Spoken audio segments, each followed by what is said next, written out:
Hi, thank you for joining us for this episode of Springdale Today. I'm your host, Mary Jordan. Today we're chatting with Knapp Elementary School third grade teacher Kira Hart, her student Emiliano Manjarrez, and Walton Arts Center Learning and Engagement Director Sallie Zazal.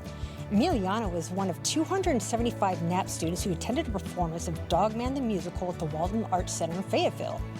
Based on the worldwide best-selling book series, Dogman the Musical is a hilarious and heartwarming production following the chronicles of Dogman.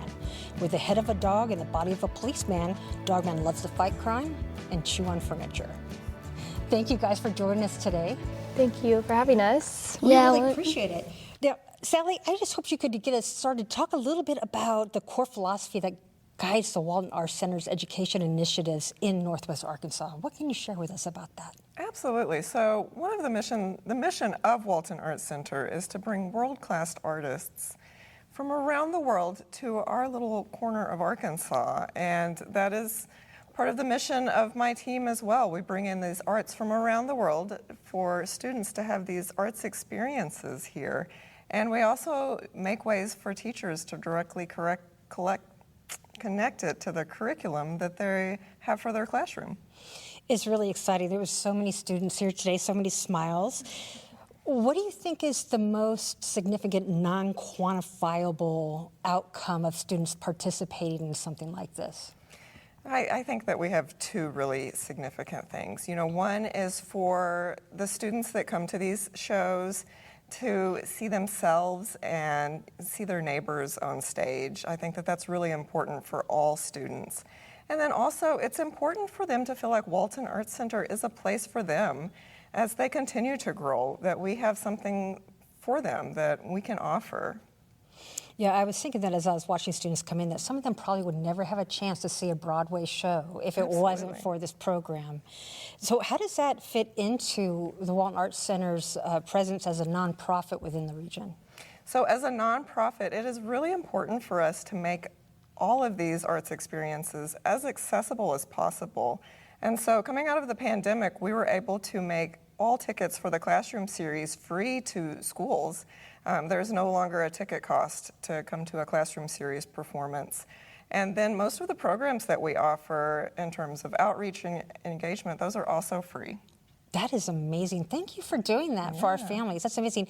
Kira, what does it mean for you to be able to come here with your students and enjoy a performance like this during a school day? Well, it's a really great opportunity for our students because, like you said, not all students are able to come to a show at the Walton Arts Center, and I think that this might be the first time a lot of students have seen a performance on stage, and so it is a really good opportunity, and like we can bring it into the classroom. When we write, we have to write about our experiences, and just being able to give them an experience is a really great thing to do. Yeah. Emiliano, what was it like for you today watching Dogman the Musical?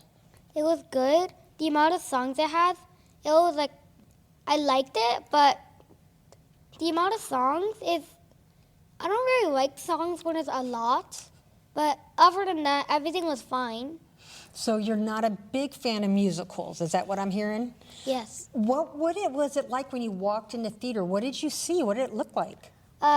Basically, it just looked like I was going inside a museum, but a specific room. Right. Was it really bright and colored? Could you see the sets and things like that? All I can, no, not really. I don't really know what that means. When they're on stage and Dogman was performing, all the things that looked behind him, like buildings and images, that's all called the set. I'm sorry, I used a term you weren't familiar with. What was your favorite part of this show? Oh, whenever they do the disco ball, I think that's a pretty obvious one.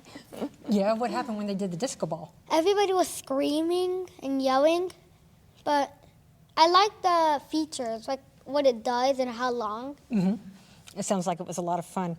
Sallie, can you describe the classroom series experience a little bit for students, and how does it align with the educational objectives of the school districts? Absolutely. So, you know, the students will arrive on their yellow school buses, and we'll escort them into the theater. And, you know, we get a lot of questions between the bus and their seats. A lot of times it's, what movie are we seeing today? And so we do describe, you know, this is a live play. You're going to actually see people on stage doing a performance.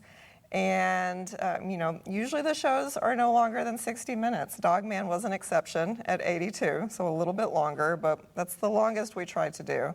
And we make it a point to provide a learning guide for each performance that we have that includes, some resources for information about the show or information about the art form that the teachers can look up, as well as, some videos they can show their classes or something that's easy to kind of plug and play, things like that to make the show something that they can then take back to their classroom and continue to experience.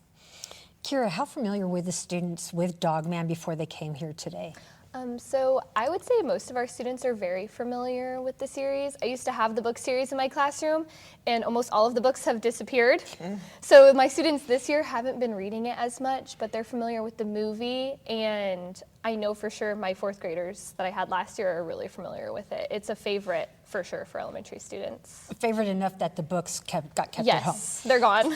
So why is this a really good way then to bring the arts into the classroom for you guys? Well, I think it's a really good way for them to see, oh, I really enjoyed, even if they're not familiar with the books, I really enjoyed watching this story. I can watch this story in book form.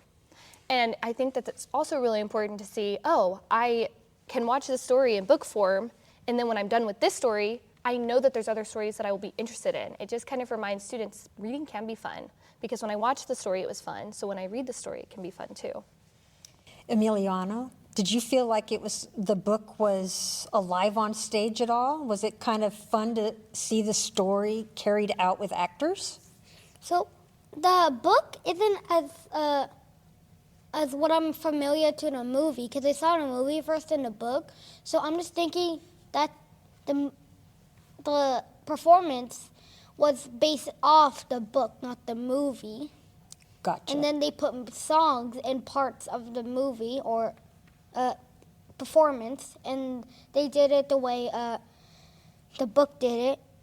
Emiliano, thank you for explaining that to me. I really, really appreciate it. Do you think maybe now you might want to read the Dog Man books? I mean, I would want to, but I can't get a chance because I don't want to buy one. And in Ms. Hart's class, there's none. Well, maybe you could pop down to the library and see if you can't get one there. Okay. So, Kira, how are you guys going to be incorporating this then into learning activities for the students? Well, right now, we're actually working and reading on being able to describe how characters respond to events. And I'm trying to make the students understand that events happen in our real lives too, and we respond to events and we have feelings. And when we're reading, we can look at responses and feelings as well. And so now that we've seen a book performed on stage, I think that it'll be really a good connection to connect like all the conflicts that were happening and the feelings that were happening in this story to actual reading. And I remember when I used to take field trips, part of the fun, honestly, was the bus drive. So is there any way that you can kind of harness the excitement and the fun that came from today and kind of even build on it as you guys are heading back to the school? Just keeping conversations going on the bus about what they watched, maybe what their favorite parts were. I know Emiliano's was the disco ball, but maybe who liked what characters, maybe even how we can talk about how characters changed throughout the story. And they could be even thinking about those things and keeping it fresh so that way we can continue the conversation and relate it to what we're learning in class. Gotcha. And Sallie, how many kids, or I should say students, have had an opportunity to experience shows at the Walton Arts Center since this classroom series began? Wow, so the classroom series began actually Walton Arts Center's very first year. So it's been going for over 30 years. And I estimate that we've served around 1 million students just with our classroom series alone. This year we're hoping to serve around 40,000, so a pretty hefty number. That's an increase over last year. So that is amazing. How does that make you feel? It's so exciting, and I think the most exciting part about all of those students that we have served is that we now have adults coming back, adults bringing their children, adults bringing their students, all of those different things coming back to Walton Arts Center, and now a new generation is experiencing it, and it's really cool to see. It is really cool. You're getting to do good deeds for a living, is what you're getting to do. Fun. Are there any next steps to the initiative? Anything that we can look forward to in the future? So one new thing that we haven't really rolled out much yet, but we are producing a small show that will be touring into schools in the spring, and so we're really excited about that. We've not yet started reaching out to schools to start booking those dates yet, but that will be happening soon. So. Well, we hope you'll bring us into the conversation because we'd love to tell that story when it happens. Absolutely. We touched on quite a bit today. Is there anything you guys wanted to say or share that I didn't think to mention? So, I when I first got here, I was thinking like, man, I think this is going to be like a book, like the book, except like big and screen, and people are voice acting each character. I thought it was going to be something like that. Are you pleased that it was different? Yes. Do you think you might want to come to the Walton Arts Center and see another show that's maybe not a musical in the future? Maybe. Maybe. I hope you do. I don't think it's going to be like a school trip. I think I'm going to have to go over like with my family. I think that would be a lot of fun. What do you think? It could be good, I hope. All right, wonderful. Well, thank you guys for joining us again today. We're truly grateful for your time. You can catch this and previous episodes of Springdale Today on YouTube, Facebook, or Instagram. And you can listen to the podcast on iTunes, Spotify, or your favorite podcast app. Thank you for joining us for this conversation. We look forward to seeing you next time on Springdale Today. Springdale Today is a production of Springdale Public Schools Communication Office. The podcast is hosted by Mary Jordan and is produced and edited by Micah DeLacy. Be sure to subscribe to Springdale Today for free on your favorite podcast platform. And don't forget to follow Springdale Today on social media for episode updates and behind-the-scenes conversations. Thank you for listening.